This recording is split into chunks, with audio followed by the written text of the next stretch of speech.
All right. So some more differential equations.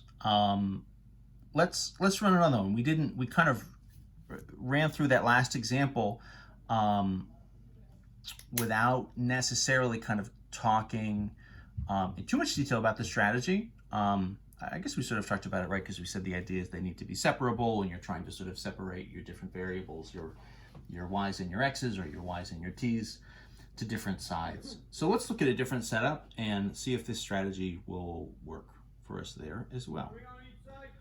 So let's find the solution when we're dealing with, so y squared times y prime equals x cubed plus 1.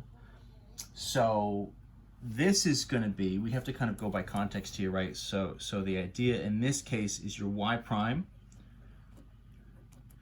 would be a dy dx, right? Your kind of variable here, obviously you have your y, and then whatever your second variable is going to be your sort of variable here on the bottom, right? The idea here is y is a function of x. And we have the differential equation where we're dealing with sort of y squared, but then times the derivative of y is equal to x cubed plus 1, right? So you have a whole mixture of things. It's a little bit more stuff happening. That said, what we're going to do is the same basic strategy, right? So y prime is dy dx. So that's times y squared, and then the other side, right, that's equal to x cubed plus 1. We're going to do the same thing we did in the last example, which is essentially cross multiply, bring the dx over. So dx come over, so then this becomes, and maybe what I'll do here is kind of color code this. So y squared dy, and then that's equal to, on the right, x cubed plus 1. In theory, that's sort of the quantity times dx. But because, we're going to turn these into integrals here in a minute, I'll play just a little fast and loose with the notation, if only just to sort of make it look kind of like our integrals do. In theory, that's what's happening. You might be tempted to try to should I try to subtract this 1 over here? And the answer is no, you don't really want to do that. Do this kind of cross multiply really as early as you can. And the idea here, again, because we're looking for separable differential equations, that is equations, right? These differential equations, when you can kind of separate the two variables to either side and then do this solution technique, there are certain instances where you're going to try to add and subtract and run into a lot of issues and not really be able to separate them. So be careful about your operations, be careful about the order you do things. Don't necessarily try to do anything any more complicated than you need to. Like both of these sides are kind of separated here, right? Y squared with the dy and then x cubed plus 1 with the dx. A constant could go on either side here. It doesn't particularly matter. You just want to make sure that you're leaving it wherever you need to so that you don't screw it up, right? If I tried to bring the 1 over, it would also come with the dx, and then you'd have a dx and a dy on the left-hand side, and that just wouldn't be very helpful. So rewritten, it becomes that. Then with the integration, right? So now that it's separated, so this means the integral y squared dy should be the integral of x cubed plus 1 dx. These are both just nice kind of polynomials. This is going to be nice power rule stuff to get our antiderivatives here. For us, this would be, right, essentially like a 1/3 y cubed. I'll do the same thing we did in the last one. Instead of writing plus c on both sides, I'll just write it on the right-hand side. In general, we're going to be trying to solve for the y anyways. So one of the first things we would do is sort of bring the secondary constant over. This is also going to be 1/3, right?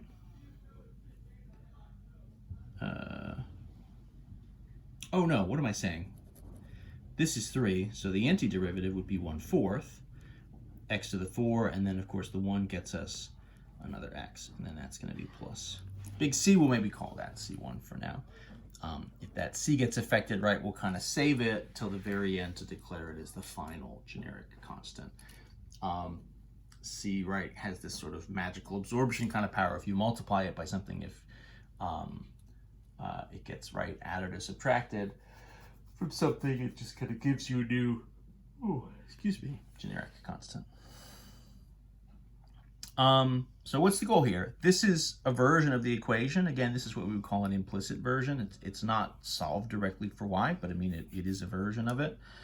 If I wanted an explicit version, right, one where it's clearly defined as y equals, I would, 1/3 we're going to maybe multiply by 3. So 3 comes across here times everything. That would get me y cubed. So what's in the inside here? This was 1/4 x to the 4 plus x plus c1, and then you can kind of imagine, okay, so then this is like 3/4 x to the 4 plus 3x, and then 3 times c1, right? We'll maybe call that just like c2, right? So as that constant gets sort of multiplied to or divided or other stuff happens to it, we'll kind of just keep renaming it as we go, rather than try to keep track of all the different stuff.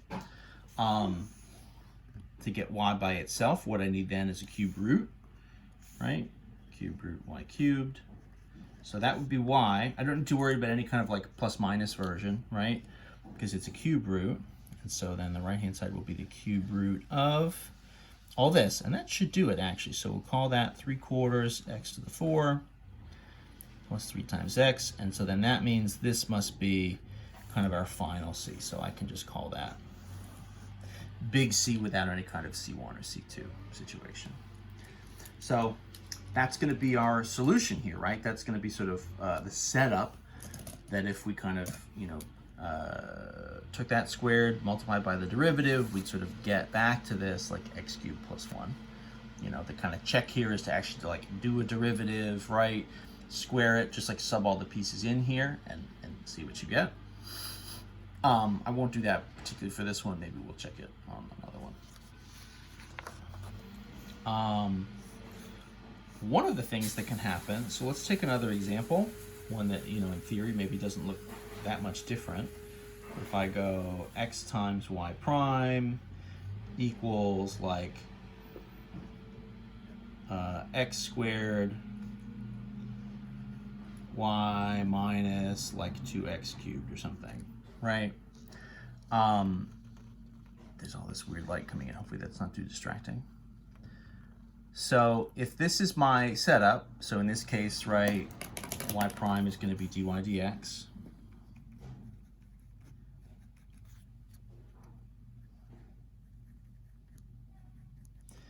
So that's dy dx. So times x equals x squared y minus 2x cubed. Right, if I do my usual moves, let's take dx and kind of cross multiply. So this is x dy equals x squared y minus 2x cubed dx. What's going to start to happen here as I try to separate, right, and bring the x's to one side and bring the y's to the other, I'll do maybe just a couple steps here to kind of get this started. What would you do? Well, maybe you need to divide this x away. So this would be kind of over x, and this would be over x. So then you have dy is x squared over x. That would be xy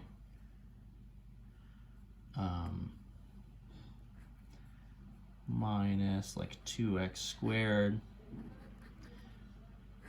with the dx. The problem we're going to start to have is if I then try to move this y over, right, I would need to do something like divide by y. But that also means I would have to take this 2x squared and divide it by y, right? So I could get 1 over y dy equals, this would be x, but then this is minus 2x squared over y dx, right? I can kind of get it rearranged and cleaned up, But my issue here is, you know, I can get the y over here, but in doing this subtraction, or I'm sorry, in doing this division, I end up with a y on the bottom over here. And then you say, well, that's not a big deal. Just try to like cross multiply, right, to get rid of the y. And the answer is, of course, well, if I cross multiply, I'm going to end up with the y back up top over here.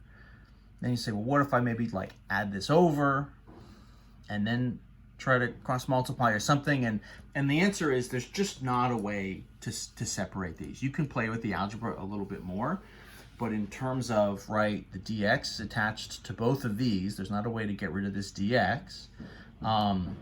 And so having like a y and then sort of plus or minus another term that doesn't have it, unless I can divide this away from like both of the terms here on the right, I'm really just like stuck in a rut where I can't quite get it separated. There's not a way to cleanly get all of the y's on one side and all the x's on the other. And so this would just mean that this is not separable,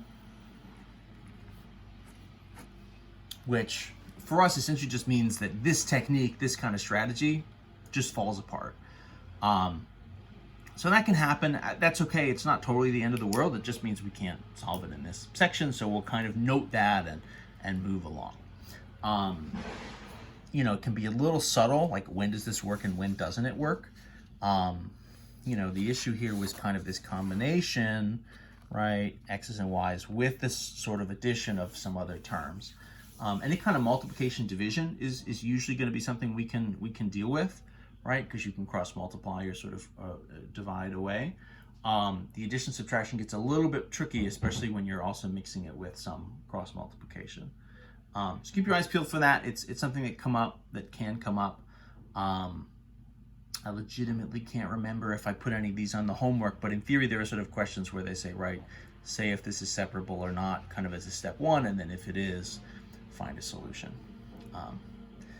So there we go. We're going to do some examples in the next video where we actually find a particular solution. So that is some examples in the next video where we actually go back and, like, given an initial condition, given some extra information, we can actually solve for a particular constant value, a particular c. So that'll be something fun coming up next.